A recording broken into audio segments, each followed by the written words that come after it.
지난주에 제가 목포를 다녀왔습니다. 목포는 1897년에 개항을 했습니다. 자주적으로 개항을 한 것이 아니라 외세에 의해서 개항을 했기 때문에 1910년에 한일 합방이 되고 난 다음부터는 목포가 일제에 의한 식량 수탈 항구가 되었습니다. 그때부터 목포는 새롭게 슬픈 그 번영을 하기 시작을 했습니다.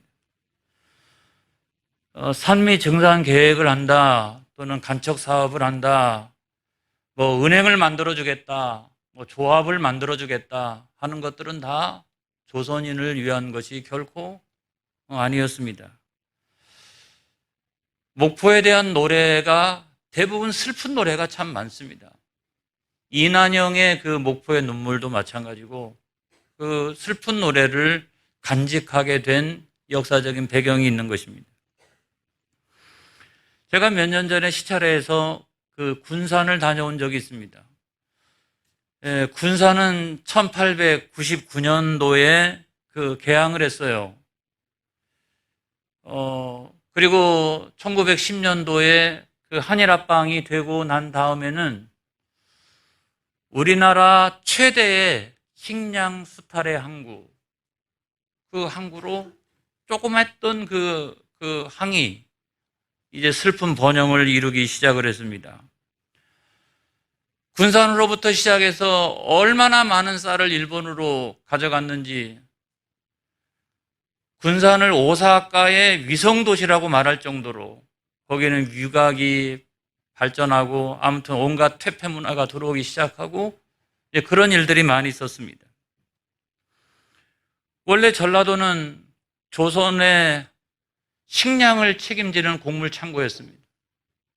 일제가 들어오고 난 다음부터는 일제의 그 식량을 책임지는 그런 곡물 창고가 되어져서 이 군산을 방문해 보는 분들은 아시겠습니다만은 그 이면에는 아주 슬픈 그런 역사를 간직하고 있습니다.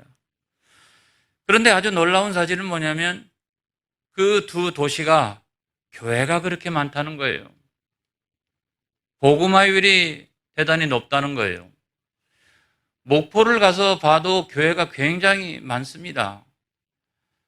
1897년 개항을 하고 난 다음에 그 이듬해 1898년도에 유진 베리라고 하는 그 미국 남장로교 선교사에 의해서 양동교회가 처음으로 개척이 되어집니다. 그래서 그 교회가 이제 부흥하고 성장해서 1906년도에 그 양동교회 그 석조 예배당이 이제 그 건축되기 시작을 합니다. 그리고 이 예배당이 1911년도에 그 완성이 되어서 지금 가서 봐도 참 그 옛날에 지은 예배당 치고는 아주 잘 지은 그런 예배당입니다. 이로부터 얼마 안 돼서 1919년도 그 3.1운동이 전국에 발발하기 시작을 했을 때 저 교회 목사님과 또 장로님 또 교인들 주변에 세워진 많은 학교들에서 3.1 만세 운동을 같이 시작을 했습니다. 그래서 목포에서 가장 먼저 3.1 운동을 전개했던 그 교회가 그 양동교회입니다. 그런 역사를 가지고 있어요. 그리고 나서 오늘날의 목포의 2020년 그 통계로 목포 시민이 얼마나 되느냐 정확하진 않습니다만 한 22만 명 정도 됩니다. 그 가운데서 교회가 403개 교회 정도 되고 복음화율은 다른 도시보다도 실질적으로는 훨씬 높아서 25% 정도가 됩니다. 나머지 지역은 뭐 16%, 더 이하 18% 이런 데가 많이 있지만 목포가 월등히 높은 거예요. 그리고 신안군은 한 35% 정도 되고 신안군 안에 있는 그 증도라고 하는 섬은 거의 한 90%가 예수 믿습니다. 문중경 전도사님의 그 강력한 영향이 있었기 때문에 그렇게 복음화율이 엄청나게 높아요. 그런 환란 가운데서도 교회는 시대적인 사명을 잘 감당을 해왔고 민족의 눈물을 씻어주는 그런 교회였습니다. 군산도 마찬가지입니다. 군산도 1899년도에 개항을 했습니다만은 그 전에 3년 전에 그 드루 또는 또 한 명의 그 전킨이라고 하는 그런 선교사가 와가지고 구암교회를 개척을 했어요. 그 교회도 마찬가지로 1919년도 3.1운동이 일어났을 때 그 교회가 중심이 돼가지고 3.1운동을 전개했습니다. 많은 시민들이 참여를 하고 그리고 학생들이 같이 참여하고 목사님, 장로님들이 다 끌려가고 그런 엄청난 그 어려움을 겪었던 교회였습니다. 그로부터 지금 어떻게 됐느냐? 2022년도 통계에 의하면 군산의 그 인구가 한 26만 명 정도 됩니다. 26만 명. 교회 숫자가 453개 교회 정도 되고 복음화율은 31%가 됩니다. 월등히 높은 거예요. 월등히 높은 거예요. 왜 이와 같은 일들이 일어났을까요? 민족이 환란의 때에 누군가는 기도했던 거예요. 그게 교회였습니다. 누군가는 기도했습니다. 그게 교회였습니다. 그리고 하나님께서 놀라운 역사를 일으키신 거예요. 할렐루야. 저는 이것을 신학적으로 이야기할 때 하나님의 선교 신학이다 그렇게 이야기합니다. 하나님께서 스스로 선교를 그 전개해 나가시는 거예요. 저는 오늘 성경 말씀도 바로 그와 같은 이야기라고 생각합니다. 이 때가 가나안 정복 전쟁 당시였는데 여호수아가 지휘를 하고요. 이스라엘 백성들이 이제 출전을 해가지고 여리고성 점령했잖아요. 아이성을 점령했습니다. 이제 이 팔레스타인의 중부 지역을 다 점령했으니까 이제는 남부로 내려가고 또 다시 북부로 올라가서 정복을 마치게 되면 이 가나안 정복 전쟁이 마무리가 되어지는 그런 시점이었어요. 그냥 파죽지세로 몰고 가면 되는 거였어요. 하나님의 은혜가 언제나 함께하고 있었기 때문에 그냥 내려가면 되는 거예요. 근데 마침 그때에 기브온이라고 하는 가나안에서 비교적 큰 그 한 성읍이 투항을 해옵니다. 왜 그랬을까요? 여리고성이 무너져 내렸다. 그리고 아이성이 점령을 당했다. 그리고 베델도 점령을 당합니다. 그리고 거기 그 중부 지역에 그 북쪽으로부터 남쪽으로 쭉 내려오는 그 산악지대가 있는데 그 산악지대 한복판에 세겜이라고 하는 족속이 살고 있었어요. 이들은 그 산악지대의 어떤 수도를 형성할 만큼 그렇게 세력이 번성했는데 그 세겜이 좀 싸워줄 줄 알았는데 세겜이 그냥 이스라엘 진영에 투항을 하고 화친조약을 체결하고 맙니다. 그러고 난 다음에 산을 넘어오면 바로 어디냐면 기브온이에요. 기브온. 그러니까 기브온의 입장에서는 싸우든지 투항하든지 둘 중에 하나였어요. 그런데 하나님의 놀라운 역사가 일어나서 이스라엘 백성들이 아이성 전투에서 한번 패배한 거 외에는 그냥 전승을 거두면서 여기까지 달려오니까 이러다가는 우리가 다 한 사람도 살아남지 못하겠다 싶어서 싸울 마음이 없었어요. 그래서 투항하기로 결정을 합니다. 어떻게 투항을 합니까? 우리가 잘 아는 것처럼 속임수를 씁니다. 그래서 일단의 사람들을 사신인 것처럼 이렇게 해서 그냥 해진 옷을 입고 낡은 신발을 신기고 곰팡이가 핀 음식을 가지고 외견으로 볼 때는 멀리서 오는 그런 사신들인 것처럼 그래서 길갈에 가가지고 여호수아 앞에 우리는 먼 곳에서 오는 사람들이고 먼 나라 사람들인데 당신들의 이야기를 듣고 우리가 당신들에게 화친하고자 합니다. 그래서 여호수아가 이렇게 행색을 보니까 진짜거든요. 행색을 보니까 가까운 곳에서 온 사람들이 아니었어요. 그래서 하나님의 이름으로 화친조약을 체결하고 맙니다.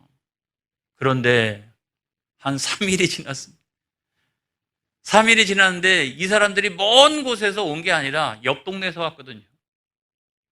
한 사흘길만 가면 이렇게 있는 그 성읍 사람들이라고 하는 사실이 밝혀지면서 여호수아가 어떻게 합니까? 하나님 이름으로 화친 조약을 체결했는데 그걸 물릴 수도 없고, 그러니까 그들을 종으로 삼았어요. 회종을 위해서 또는 하나님의 성전에서 허드렛 일을 하는 그런 사람들로 삼게 되었습니다. 우리가 여기서 깨닫는 것이 있어요. 큰 일에만 우리가 기도할 것이 아니라는 거예요. 작은 일에도 우리는 하나님 앞에 여쭤보고 해야 합니다. 그냥 눈에 보인다고, 눈에 보이는 대로 판단하고 그래도 화친 조약을 체결해서 나중에는요, 큰 경을 치게 될 일이 나중에 또 발생을 하게 됩니다. 그래서 우리는 늘 하나님께 여쭤봐야 합니다. 우리의 과거도 아시고 현재도 아시고 미래도 아시는 그 하나님 앞에 우리는 큰 일이든 작은 일이든 언제나 여쭤봐야 된다. 이렇게 기브온이 투항을 하고 나니까 화친 조약을 체결하고 종이 되었다라고 하는 소식이 온 가나안 지역에 이제 소문이 나기 시작을 했습니다. 그래서 제일 위협을 느꼈던 곳이 어디냐면 예루살렘인데, 여리고, 아이, 베델, 세겜, 기브온, 거기서 딱 꺾어져서 내려오면, 남쪽으로 딱 내려오면 거기에 예루살렘이 있었거든요. 그러니까 얘네들이 쭉 중앙 지역을 점령하다가 남쪽으로 딱 내려오자마자 첫 번째로 만나는 도성이 예루살렘입니다. 그러니까 예루살렘 왕이 큰일 났다. 그래서 어떻게 하면 좋을까? 저들은 다 진멸시켜버리는데, 그래서 그 다음 차례가 될 수 있는 에그론이라든지 헤브론이라든지 그런 왕들을 설득해가지고 아모리 5족 속에 연합군을 만들고요. 남부 5명의 그 연합군, 5왕의 그 연합군을 만들어가지고 저항하기로 합니다.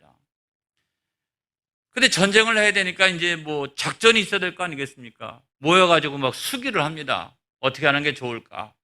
그러다가 이런 전략을 짜요. 먼저 저 배신자 기브온부터 먼저 치자. 그리고 기브온이 전략적으로 얼마나 중요하냐면, 세겜이 산악지대였지만 그 산악지대를 딱 넘어오면 그 위에서부터 남쪽으로, 그 다음에 그 동에서부터 서쪽으로 그 길이 만나는 교통의 요충지에 기브온이 있었습니다.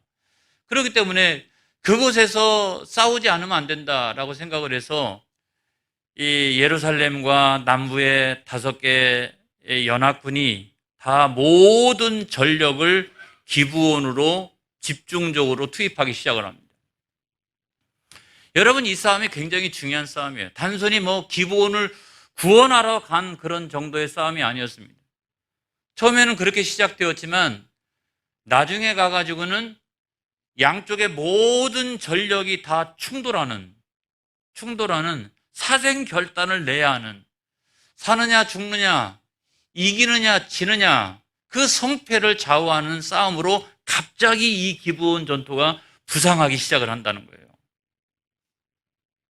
이 싸움이 그만큼 중요한 거예요. 여러분, 우리가 인생을 살아나가면서도 마찬가지 아닙니까? 크고 작은 영적인 전쟁들이 많잖아요.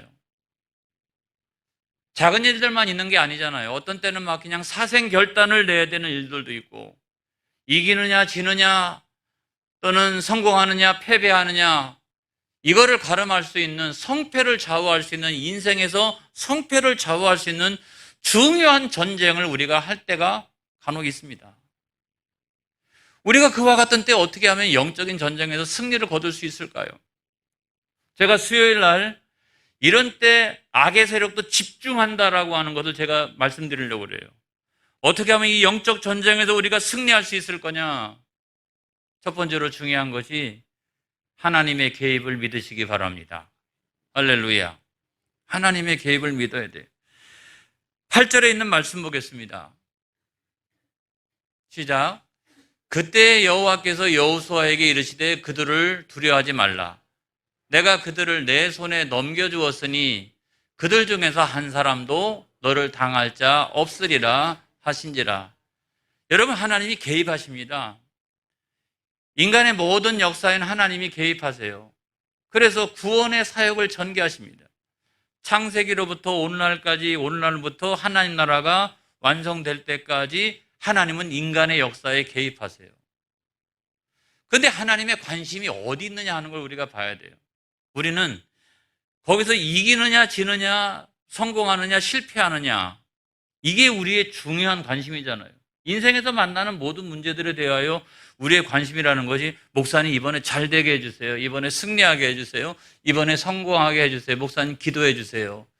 우리의 관심이 거기에 있지만 과연 하나님의 관심도 그러할까? 하나님의 관심은 거기에도 물론 있지만 더 중요한 건 뭐냐면 이 죄 문제예요. 인간 안에 있는 이 죄 문제. 이 죄로부터 인간을 어떻게 구원할 것인가? 그리고 공의를 어떻게 세워나갈 것인가? 라고 하는 것이 하나님의 가장 중요한 이 관심이라고 하는 사실을 여러분 믿으시기를 바랍니다. 그래서 우리가 간혹요, 죄를 지으면서도 하나님 이기게 해주세요. 죄를 지으면서도 하나님 승리하게 해주세요. 하나님 잘 되게 해주세요. 어떤 의미에서 보면 그건 다 소용없는 짓입니다. 그리고 믿습니다. 그렇게 해도 소용없어요. 입에다 아무리 힘을 주고 믿습니다. 그래도 그거는 안 되는 거예요. 그래서 하나님께서 개입하실 때는 그 개입에 조건이 있다는 사실을 알아야 됩니다, 여러분. 하나님께서 특별히 강하게 역사하실 때가 있다. 그때가 언제냐? 내 안에서 죄를 척결하든 어디에서 죄를 척결하든 간에 죄를 척결하고 공의를 세울 때 하나님 강하게 역사하세요. 자, 예를 들어보면 이 가나안 땅 그 정복 전쟁하면서 거기서 거의 한 사람도 살려주지 않고 거의 진멸시켜 버립니다. 너무너무 잔인하잖아요. 근데 이것을 영적으로 생각해 보면 이 가나안 땅은요, 창세기로부터 시작해서 하나님께서 이미 그들의 죄악이 워낙 관영하기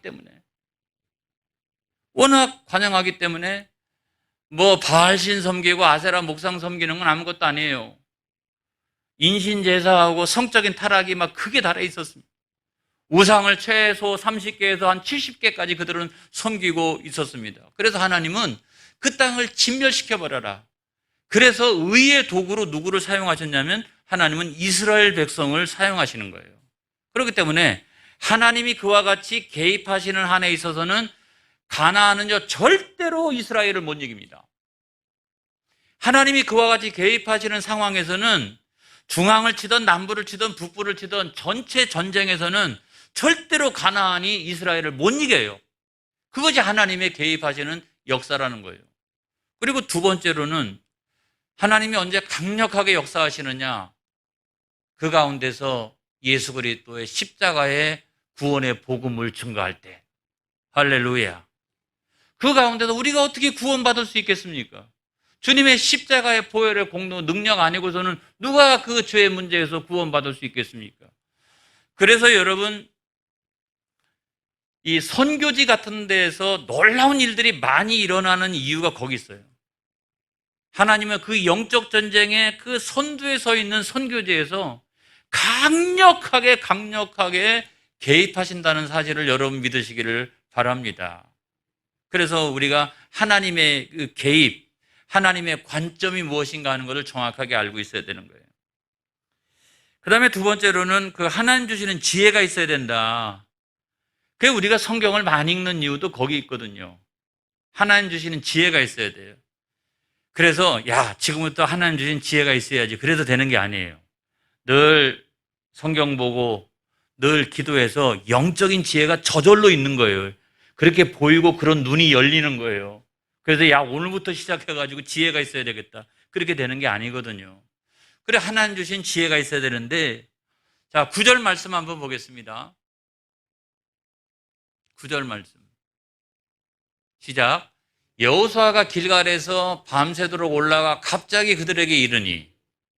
자, 이 길갈에서 이스라엘 군대가 이제 출병을 하잖아요. 기브온까지 가려면 평범하게 가면 3일 걸려요. 3일. 이게 정상적으로 이렇게 가면 3일 걸려요. 그리고 굉장히 좀 빠르게 가야 되겠다라고 하면은 하루 반나절이면 막 특수부대 막 이렇게 해가지고, 그러면 하루 반나절 정도 걸려요. 근데 저기 성경에 보면 밤새도록 가가지고 아침에 도착한 곳으로 나옵니다. 밤새도록 가가지고. 그러니까 뭐 여기는 거의 한 반나절에 거기에 도착을 해요. 그래서 아침에 도착하자마자 공격을 시작해 버립니다. 그러니까 그 아모리 연합군의 입장에서는 쟤네들이 여기까지 오려면 한 3일 걸려. 특수부대 동원해가지고 빨리 와도 하루 반나절은 걸려. 그러니까 굉장히 여유를 갖고 있다가 밤새도록 와가지고 갑자기 공격을 아침부터 시작을 해버리니까 뭐 새벽에서 시작했는지 잘 정확하게는 모르겠어요. 그렇지만 밤새도록 와가지고 도착하자마자 그냥 공격을 해버린 거예요. 전혀 예측하지 못하고 있다가 완전히 밀리기 시작해서 서쪽으로 도망치기 시작을 합니다. 근데 여러분, 저는 이것이 하나님께서 주신 지혜라고 생각하는 거예요. 하나님께서 주신 지혜. 왜 제가 그렇게 확신을 하느냐? 서쪽으로 도망치다가 어디까지 도망갔냐면 지중해, 조금 더 도망치면 지중해 나오잖아요, 이제. 그렇죠? 안 그래요? 지중해 나오잖아요. 거기까지 도망을 치는데 이 지중해로부터 불어오는 우박이 떨어지기 시작을 합니다, 여러분. 그 정확한 순간에 우박이 떨어지기 시작해서 성경에 보면 칼에 맞아 죽은 사람들보다 큰 우박에 맞아가지고 죽은 사람의 숫자가 훨씬 더 많아요. 제가 그래서 이것이 하나님 주신 지혜라고 하는 거예요. 여러분들이 하나님 주신 지혜를 가지고 있으면 시공간을 초월해서 하나님이 역사하십니다, 여러분. 이렇게 그 반나절, 3일 걸릴 것을 반나절로 땡겨가지고 공격해가지고 이들이 밀려가지고 그 지중해 해안까지 몰리다가 거기서 큰 우박이 떨어질 것이라고 누가 생각을 했습니까, 여러분? 그리고 그 정확한 시간에 하늘로부터 우박이 떨어지는 역사는 어떻게 우리가 설명할 수 있겠습니까, 여러분? 그래서 하나님 주신 지혜가 꼭 필요하다는 거예요. 여러분, 그런 지혜로 살아나가시기 바랍니다. 그러면 놀라운 일들이 일어나요. 야, 어쩌면 그렇게 정확한 타이밍에 손발이 척척 맞듯이 하나님께서 역사하시는지를 우리가 감탄하면서 우리는 쫓아가고 있었는데 저 앞에서 우박이 떨어지기 시작해서 그들이 다 죽어나가기 시작하는 그런 역사가 일어나요. 여러분, 하나님 주시는 지혜로 오늘 하루를 살아나갈 수 있기를 주의 이름으로 축복합니다. 할렐루야. 그리고 세 번째는 뭐냐면 놀라운 기도를 드리자. 이런 환난의 때에는 놀라운 기도를 드리자 그랬어요. 여러분 12절의 말씀 보겠습니다. 시작. 여호와께서 아모리 사람을 이스라엘 자손에게 넘겨주시던 날에 여호수아가 여호와께 아뢰어 이스라엘 목전에서 이르되 태양아 너는 기브온 위에 머무르라 달아 너도 아얄론 골짜기에서 그리할지어다 하며 그랬어요. 태양아 너는 기브온 위에 머무르라. 그러니까 태양아 머무러 달라고 기도했던 때가 지금 해가 저물어 가는데 지금 막 공격을 해가지고 이 전쟁을 끝내야 되는데 그 해가 저물어 가고 있는 그때가 아니었어요. 기브온 위에 지금 그 정오 무렵에 태양이 중천에 있는데 주여 나는 여기서 싸움을 끝내야 합니다. 하나님 아버지 나는 여기서 싸움을 끝내야 합니다. 이 기브온에서 싸움을 끝내야 합니다. 하나님 이 태양이 멈춰지게 하여 주시옵소서. 여러분 태양이요 얼마나 큰지 지름만 139만 2천 킬로미터예요. 그리고 이 질량이요 지구의 33만 배, 35만 배 뭐 이런 정도 됩니다. 그래서 태양계 전체에서 질량으로만 따지면은 태양이 99% 정도를 차지할 정도예요. 이게 엄청난 거거든요. 이게 엄청난 거예요. 근데 감히 우리가 태양아 머무르라. 어떻게 태양에 머물 수가 있습니까, 여러분? 그런 때 여러분, 이 환난의 때 사느냐 죽느냐 우리가 사생 결단을 내려야 할 때는 우리가 하나님 앞에 놀라운 기도를 드려야 합니다. 제가 그거를 다 일일이 설명할 길은 없지만 그런 순간이 오면 우리는 놀라운 기도를 하나님 앞에 할 수 있어야 돼요. 하나님 아버지, 이 전쟁 여기서 끝내야 됩니다. 남쪽으로 다 내려가다 하나씩 또 다 언제 하고 또 북쪽에 올라가다 다 언제 하고 이거 언제 끝납니까? 하나님 아버지 여기서 끝내게 하여 주시옵소서. 아주 놀라운 기도를 드렸어요. 그랬더니 하나님께서 놀랍게 역사하십니다. 여러분 13절의 말씀을 보겠습니다. 시작. 태양이 머물고 달이 멈추기를 백성이 그 대적에게 원수를 갚기까지 하였느니라. 야살의 책에 태양이 중천에 머물러서 거의 종일토록 속히 내려가지 아니하였다고 기록되지 아니하였느냐. 이거는 단순히 아름다운 무슨 전설이 아닙니다, 여러분. 야셀의 책이라고 하는 것은 고대의 역사책이에요. 역사책이에요. 큰 사건들만 기록해 놓은, 기가 막힌 이상한 일들만 기록해 놓은 그런 역사책이에요. 그 역사책에 저 내용이 기록되어져 있다는 거예요. 여러분, 놀라운 기도는 하나님의 놀라운 역사를 일으킵니다. 할렐루야. 그래서 혼자라고 생각해서는 안 된다는 거예요. 하나님은 언제나 우리와 함께 하신다고 여러분 생각하시기 바랍니다. 이제 나밖에 없어. 이제 안 돼. 이제는 희망이 안 보여. 희망이 안 보여. 그럴 때 나 혼자라고 절대로 생각해서는 안 된다고 말씀을 드리는 거예요. 여호수아서 10장 42절에 있는 말씀입니다. 시작. 이스라엘 하나님 여호와께서 이스라엘을 위하여 싸우셨으므로 여호수아가 이 모든 왕들과 그들의 땅을 단번에 빼앗으니라. 할렐루야. 이것이 바로 결론이었어요. 여러분, 놀랍게 하나님 앞에 그 은혜를 구하시기 바랍니다. 하나님께서 놀랍게 역사하여 주실 것을 믿으시기 바랍니다. 그런 승리의 하나님을 찬양하는 저와 여러분이 되어지기를 축복합니다. 할렐루야. 기도하겠습니다.